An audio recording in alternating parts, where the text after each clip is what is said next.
What story is your clothing telling about you today? Let's be honest. The first impression makes a huge impact, and we often take that into consideration and dress to impress. Our clothing tells a story. It delivers a message before you even meet or speak to the person who you're approaching.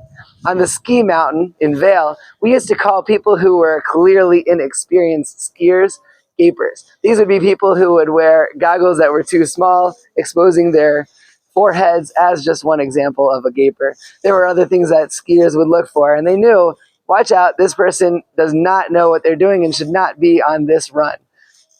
So there's a lot to the story of what our clothes are telling about us, and it really, really shapes the quality of our experience. A hiker who has no gear, who doesn't wear the right ski boots, maybe they're hiking in high heels, they're not going to make it very far into their hike. Your gear and what you wear shapes the quality of your adventure. This week's Parasha Tetzaveh is all about the gear that the Kohen Gadol would wear when he goes in to the Holy of Holies one day a year. It is an elaborate and very specific type of gear that takes many, many, many pages to explain. It's basically like a spacesuit going into the holiest place in the world.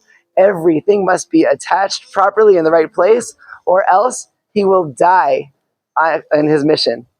Now, what he's wearing publicly portrays royalty. He's got bells to let everybody know that the Kohen Gadol is walking through the town. He's got a crown. He's got a big hat. Everybody knows that this person is important. What's more important, though, is not what the gear is telling other people. It's what's on the inside. Inside of the breastplate, the most famous piece of equipment probably in Judaism, besides the Ark, is called the Urim and the Tumim. This is God's name written on a piece of paper, closed up, functioning like a motherboard in a computer. I don't know if that's an outdated expression. I don't even know if computers still have motherboards. But the Kohen Gadol had a computer chip. This powered the whole breastplate. And that was on the inside. Nobody saw it. The point is, even though he's portraying this royal existence, this royal and powerful presence, it was what was on the inside that made the gear function properly. It was the Urim and Tumim that enabled him to be successful on his mission.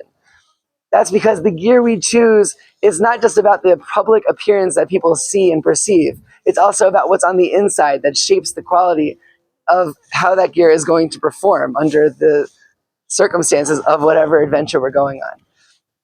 The lesson that we take home from this is that it's not just the public appearance that we're portraying, which we should take into consideration, but even more so is, how is this gear functional in what I'm trying to accomplish? Do I just look good, or is it good?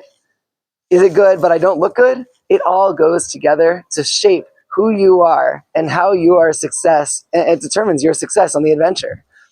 Today's lesson is that the authenticity of your journey is reliant on the quality of the gear. Shabbat Shalom.